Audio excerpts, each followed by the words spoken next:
వారాహికి దేవాలయం ఉంది.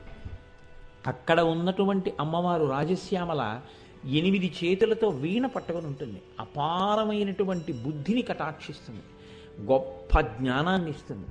రేపు మీకు బహూకరించబోయేటటువంటి మూర్తుల మీద ఉండే రాజశ్యామల కూడా అలాగే ఉంటుంది.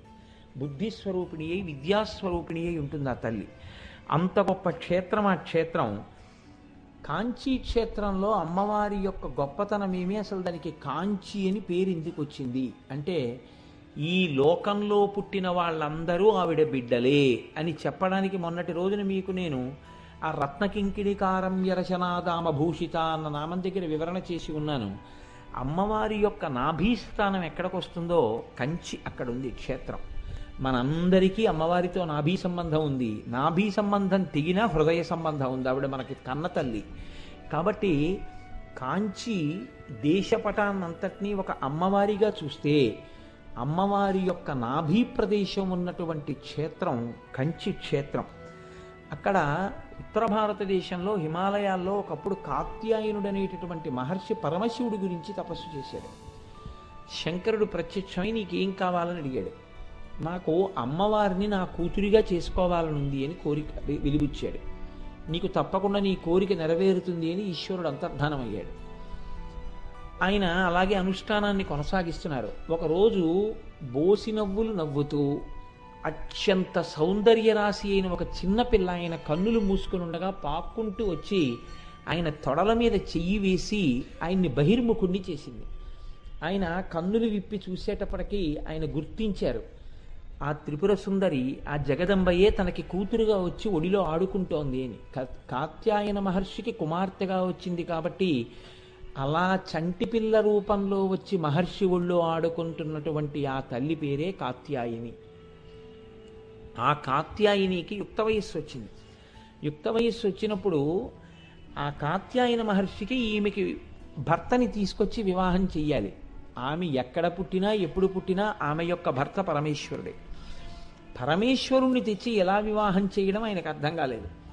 ఆయన అన్నారమ్మా, నువ్వు ఒక పని చెయ్యి, నేను నీకు ఒక పులి చర్మం, ఒక కుంభం, ఒక సింహాసనం, దానితో పాటుగా కొంత గంగ, కొంత ఇసుక, ఒక రుద్రాక్షమాల, 2 పరిచారికల్ని, ఒక శివలింగాన్ని, విసినికర్రల్ని, ఒక నాగు అంటే ఒక పడగని, అదే అమ్మవారు ఎక్కడైనా శివలింగానికి చుట్టుకుని ఉండేటటువంటి శక్తి స్వరూపంగా చెప్తారు, ఒక యోగదండాన్ని, ఒక చిలకని నీకు ఇస్తాను, ఇవి పట్టుకుని బయలుదేరు.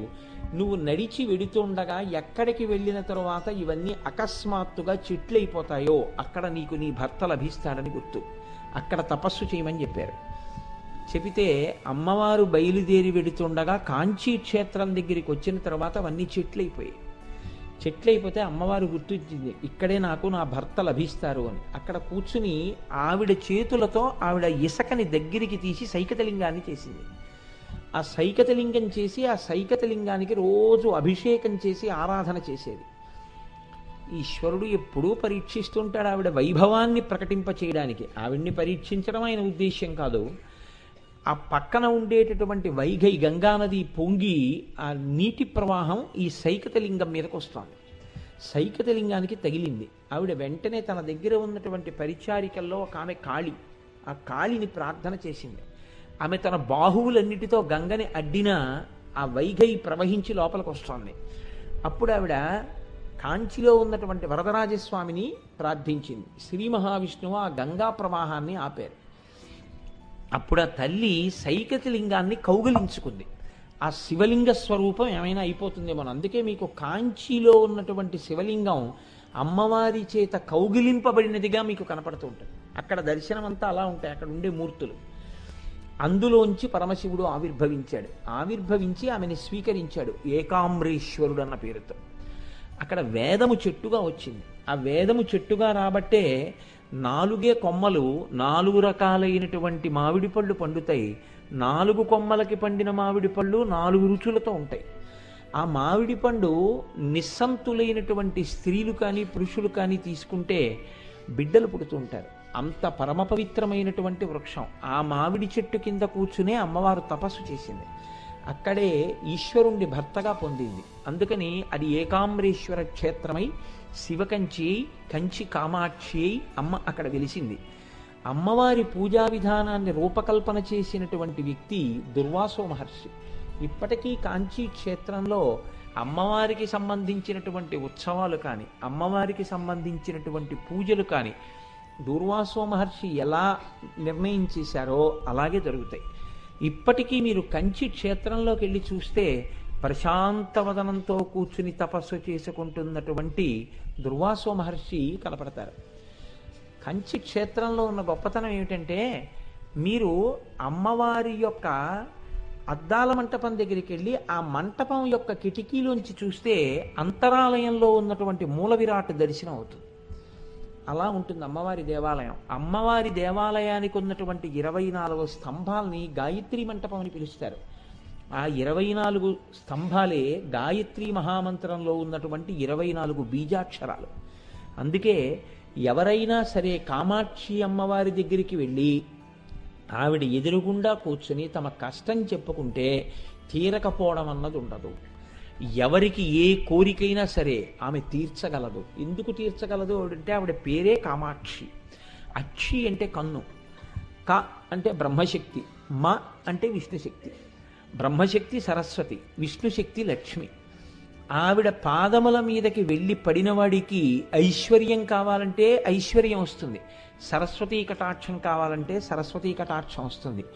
విజయాలు కావాలని అమ్మవారిని ఆరాధన చేసి కాంచి క్షేత్ర వైశిష్ట్యం చేత, కామాక్షి అమ్మవారి అనుగ్రహం చేత విజయం పొందినటువంటి రాజులు ఎందరో ఉన్నారు. అమ్మవారి అనుగ్రహంతో సంతానం పొంది, అమ్మవారి అనుగ్రహంతో అపారమైనటువంటి సరస్వతీ కటాక్షాన్ని పొందినటువంటి దండి, తిరునావక్కరసు వంటి మహాకవులు ఉన్నారు. కాబట్టి అమ్మవారి అనుగ్రహంతో పొందనటువంటిది లేదు. విచిత్రం ఏమిటంటే, ఒక్క కాంచీ క్షేత్రంలో మాత్రం ఏ మతానికి సంబంధించిన ఊరేగింపు వెళ్ళనివ్వండి, అది మహమ్మదీయులది కానివ్వండి, అది బౌద్ధులది కానివ్వండి, అది జైనులది కానివ్వండి, విష్ణు కంచె నుంచి వైష్ణవులది కానివ్వండి, శివ కంచె నుంచి శైవులది కానివ్వండి, ఎవరు వెళ్ళినా కామాక్షి అమ్మవారి గుడికి ప్రదక్షిణం చేసి పెడతాయి. పీర్లు కూడా ఇప్పటికీ కామాక్షి అమ్మవారి గుడికి ప్రదక్షిణం చెయ్యకుండా ఏ మతానికి సంబంధించిన ఊరేగింపు వెళ్ళదు. అంత శక్తివంతమైనటువంటి క్షేత్రం. అందుకే అమ్మవారు అక్కడ కామాక్షి అయితే ఆవిడ మారు పేరు కామకోటి అని చెప్తారు. అందుకే కంచిలో ఉన్నటువంటి శంకరాచార్య పీఠానికి కామకోటి పీఠం అని పేరు. కామకోటి అంటే కోటి అంటే హద్దు, కామము అంటే కోరికె. ఆమె ఎందుకు కామాక్షి కామదాయిని అవుతుంది అంటే, ఆమె యందు సరస్వతీ శక్తి, లక్ష్మీ శక్తి, ఆమె యందే పార్వతీ శక్తి, 3 శక్తులు కలిగి ఉన్నటువంటి మూలపుటమ్మ. కాబట్టి ఆవిడ ఏదైనా ఇవ్వగలదు. ఆ కామాక్షి కామదాయిని, కోరిన కోరికలు తీరుస్తుంది. ఆ తల్లి అనుగ్రహం ఎంత గొప్పగా ఉంటుంది అంటే, ఒక్కసారి అమ్మవారి దేవాలయ ప్రవేశం చేసి నమస్కరించినటువంటి వాడు నేను ఇది పొందలేకపోయాను అని వెనక్కి వచ్చినటువంటి సందర్భం ఉండదు, నిజాయితీగా ప్రార్థన చేయడం అన్నది జరిగితే. మీకు ఇంకా గొప్ప విషయం చెప్పాలి అంటే, బాగా మీరు విచారణ చేసి చూస్తే, నేను ఈ విషయంలో ఏమీ పొరపాటు మాట అంటలేదు, కామాక్షి అమ్మవారికి కామకోటి పీఠానికి అభేదం. ఎందుకో తెలుసా అండి? కామాక్షి కోరికలిస్తే ఆ కోరికలు తీర్చగలిగినటువంటి శక్తియే కామకోటి పీఠం. కోటి అంటే హద్దు, కామం అంటే కోరిక. హద్దులతో కూడిన కోరికలు ఉంటాయి. ఒక ఉదాహరణకి, నాకు బాగా వేదం రావాలి, ఒక బ్రహ్మచారి కోరిక. ఎవరి వల్ల తీరాలి? ఆవిడ అనుగ్రహంతోనే తీరాలి. వేరొకరికి నాకు మంచి భార్య రావాలి, ఎవరి వల్ల తీరాలి? ఆవిడ వల్లే తీరాలి. నాకు మంచి సంతానం కలగాలి, ఎవరి వల్ల తీరాలి? ఆవిడ వల్లే తీరాలి. నాకు ఈ సుఖములు అనుభవించి నేను దీంట్లోంచి బయటికి రాలేకపోతున్నాను, ఈ లౌల్యంతో ఉంటున్నాను, నాకు వైరాగ్యం కావాలి, ఎవరి వల్ల రావాలి? ఆవిడ వల్లే రావాలి. జ్ఞానము కావాలి, ఎవరి వల్ల రావాలి? ఆవిడ వల్లే రావాలి. చిట్ట చివరికి మోక్షం కావాలి, ఎవరివ్వాలి? ఆవిడే ఇవ్వాలి. కోటి అంటే హద్దు. ఈ లోకంలో ఉన్న వాళ్ళకి ఎన్ని కోరికలు ఉన్నాయని, ఎటువంటి కోరికలు ఉన్నాయని మీరు అనుకుంటున్నారో, ఆ కోరికలు సామాన్యమైన కోరికల దగ్గర నుంచి మోక్షం వరకు ఎన్ని కోరికలైనా తీర్చగలిగినటువంటి